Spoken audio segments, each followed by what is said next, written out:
چشمای منتظر به پیچ جاده، دلهوره های دل پاک و ساده، پنجره باز و غروب پاییز، نم نم بارون تو خیابون خیز، یاد تو هر تنگ غروب تو قلب من میکوبه، سهم من از با تو بودن غم تلخ غروب همیشه واسه من نشونی از تو بوده، برام یه یادگاریه جز اون چیزی نمونده.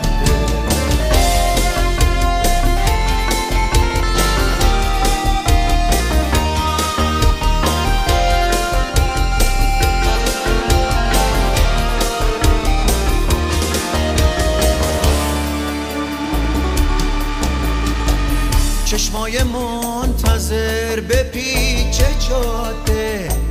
دلهوره های دل پاک و ساده، پنجره باز و غروب پاییز، نم نم بارون تو خیابون خیز، یاد تو هر تنگ غروب تو قلب من میکوبه، سهم من از با تو بودن غم تلخ غروب همیشه واسه من نشونی از تو بوده، برام یه یادگاریه جز اون چیزی نمونده.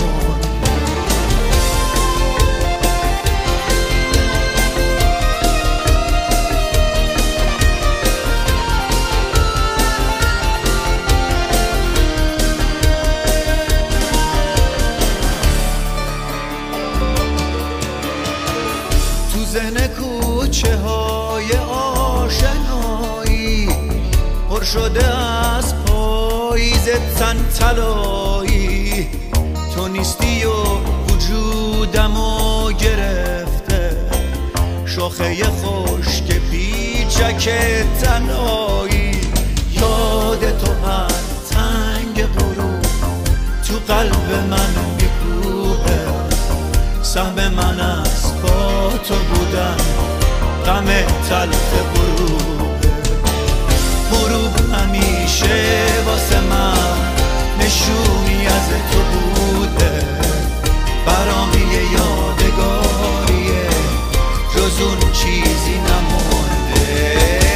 یاد تو هر تنگ غروب